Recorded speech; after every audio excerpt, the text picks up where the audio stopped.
Gentlemen. Yeah. Let's go. What did we learn about this Cowboys defense in this game?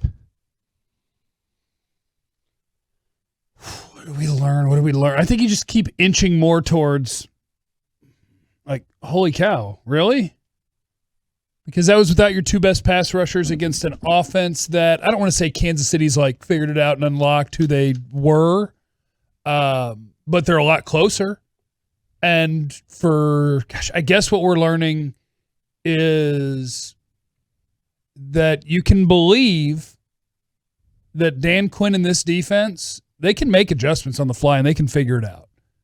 Maybe against anybody. Yeah. Because this was a team, I mean, even when they first came out, I thought it was really funny because I talked about playing two deep safeties. Mm-hmm. And they did, but it wasn't either one of their free safeties. Yeah. They played Donovan Wilson and Jaron Kearse as their two deep, where they're like, hey, we're in too deep, but we can come down and tackle. Yeah. And I was like, okay, that's an interesting plan. It didn't work for the first 2 or 3 drives. Nothing did. But then they kind of settled into a groove and figured it out. So I guess what we've learned is the same thing we've been learning all year. This team can actually make adjustments, which, man, what a nice change of pace. Yeah, I think that's a big part of it for me. Dan Quinn matters a lot.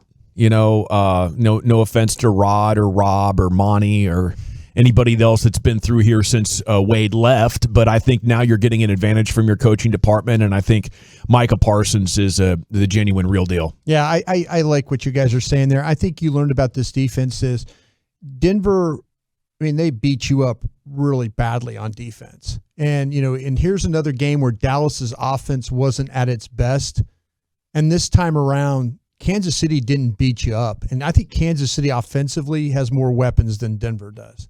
And I felt like that you gave your team a chance. You gave your offense a chance to win this football game. You know, there were plenty of times there were turnovers. There were, you know, there was missed field goals. It's like a turnover. There were times when you got stops. You got them to punt. You know, you gave your offense a chance. And I know in the Denver game, you really didn't. That was just a bad – you just got beat up. You got bullied.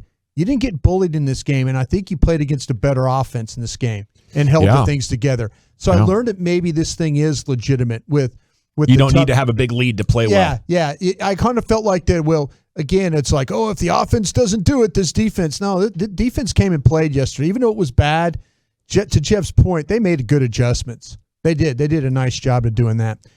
Okay, tell me more about this Micah Parsons playing defensive end. Jeff?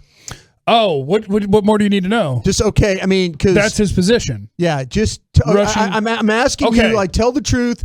I mean, and I think you've told the truth on this, but you know what? You've got my attention now. All right, you've got my attention. So there is a little hyperbole and doing radio in being like, look, Micah Parsons should never line up at linebacker. Yeah, but no, that's what you see. Micah Parsons' job should be every week, because he truly might be, and this is going to be really high praise, he truly might be unique, like in the history of the league, where like I talk about him as, hey, if he's Von Miller, like a 4.4 guy that can run a 6.7 cone and bend and do all these different things, then don't waste him playing linebacker. Right. But if your case is edge rushers only played 65% of the snaps, I want him to play all 100, then fine, let's do some math and we'll figure out how many can I play him rushing the passer and have him play every other play at linebacker? Is that number 20, 25, whatever? He really is a secret weapon where it's, hey, what are we worst at? Let him go erase it. Yeah. Oh, we can't rush the passer today? He can. Yeah. Oh, we've got 2 good pass rushers and our linebackers are terrible? He can do that. Do you still let him do it, though? Because I'm interested in what you're saying. Even with Tank coming back and Randy coming back? I think if you feel like you've got 2 good edge guys, then for the rest of this year, yeah, Micah can play a bunch of snaps at linebacker and then come rush the passer on 2nd and long, 3rd and long, move Tank inside. There you go. You can do things like that. But I am a firm believer that an edge rushing player is more valuable than an off-the-ball linebacker. Yeah. I don't want Von Miller doing what Sean Lee did. I want Von Miller doing what Von Miller does. Go get me 15, 20 sacks. Yeah, you're changing my mind on this. You're changing. I thought it put him closer to the ball. He's a freak show. Like this is Pat Mahomes, the sack fumble play. Go back and watch the sack fumble play. I'm sure everybody saw it and celebrated in your living room. Mm-hmm. Pat Mahomes ran left for a reason. It's because he knew that his right tackle just got beat because he saw it happen. And he knows who beat his right tackle. He knows Micah Parsons is chasing me. I have to go left. Even knowing the guy chasing me is really fast. Didn't get away.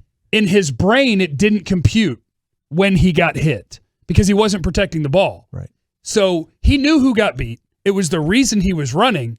And he still, as a human, couldn't compute that a dude could turn that tight, accelerate that fast, and catch me this quickly. He still thought he could get the throw off because it doesn't register in our human brains what a freak show that dude is. Mike is awesome. Let him go kill quarterbacks. Yeah, you guys sold me, you and Babe Loffenberg did when I was listening to the pregame show a couple of weeks ago. But I think that while what you guys said was true, like his lack of techniques that would make him a good veteran pass rusher, it doesn't matter because he's so gifted. That's the thing. You'd sit there and say, oh, well, he doesn't have all the tools in the tool belt.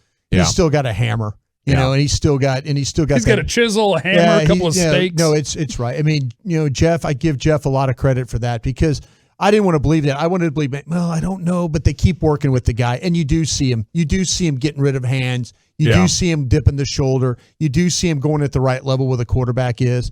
That's the stuff that those pass rushers know how to do. It's kind of like Tyreek Hill. Tyreek Hill's like a cat. Yeah. Where he can wait for a rattlesnake to shoot at him, right? And about halfway in between the rattlesnake's ground position and the cat's head, he just jumps back and is out of the way. Yeah. It's like, how did he do that? The answer is don't know. Yeah, he can. We can't. Well, Jeff, I want to give you credit. You were on that from the word go, so good for you. Okay, are we more worried about the receivers' drops or the offensive lines giving up pressures? I'll say O-line because those receivers in a Super Bowl run, with all due respect to the guys who are dropping the ball, don't matter. If they matter, you're in trouble already because you don't want Cedric Wilson and Noah Brown playing very many receiver snaps. I think they had success in an offense where they were an afterthought. You went into that game and they were wide receiver 4, wide receiver 5, and it was, CD's tired, go run a play. Amari's foot's bugging him, go run a series. Yeah. The teams don't even care about you. If those guys are on the field, I think the team is not going to reach their ultimate goal. And with the offensive line, it's kind of the same thing, though. But I don't want those guys playing. So, they're not my biggest concern, what they did, because I don't plan on them playing either. I need Tyron Smith playing or it's over. Cooper and Gallup had drops in Denver. Yeah. I still think it's the offensive line because the offensive line could, continue to be that way. If you don't get an answer at left guard, I think you're only as good sometimes as your worst offensive lineman, and Biadasz is playing better. I think the drops will get themselves figured out, but I'm nervous about it because of the whole sample size thing. For the first half of the season, they didn't have a drop issue. Yeah. As the weather turns and these guys have drops in their past, is it going to become a bigger problem? Could be. Yeah, I worry about that. I think the receivers will pull it together. I do worry about the pressures. I mean, that's something. And you're right about the left guard situation. They've got to kind of figure that out. And Stephen Jones is not talking about it game to game, but that might be something. That left guard spot is just not what it needs to be. Okay, my last one real quick. Why did Mike McCarthy punt with 8 minutes left in the fourth, down 2 scores? In that situation, he got the ball back with 2:30 left in the game, 2:35 left in the game, and no timeouts. I think it could have gone either way. There was a lot of lack of aggression yesterday. That wasn't the only moment. But I think I would have been okay with it on the sideline because they were trusting their defense, who'd only given up 3 points. Sure. And had played quite well in the second half to the Chiefs. So I think they were thinking at most they're going to get a first down. We'll get this ball back with 5 minutes to go, which would be enough time. Yeah, I think they thought it gave them the best chance to win. I think in their brain, if they went for it, they weren't going to get it because they couldn't do anything on offense. Sure. Kansas City was going to be staring down points, and the game was over. That's my guess. I wouldn't have minded if they went for it because McCarthy said that before where it's like, hey, we just want to know. Right now, I want to know. Am I going to need multiple touchdowns? Am I going to need, go find out right now? But I think they just were like, dude, we're not going to get it. Yeah. We can't do anything.